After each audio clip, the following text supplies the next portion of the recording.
Governor J.B. Pritzker says there's a lot of momentum in the state of Illinois in many areas, including jobs, credit rating, early childhood education, and tourism.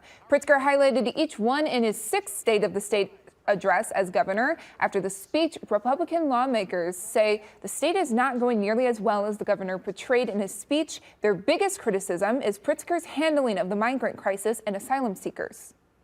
Across all 50 states, we are number 2 for infrastructure, number 2 for education, number 3 for power grid reliability. We have the number 1 and number 2 best business schools in the country. One thing the governor forgot to mention was to pay for all that new spending is going to be over $1 billion of taxes on working families and businesses.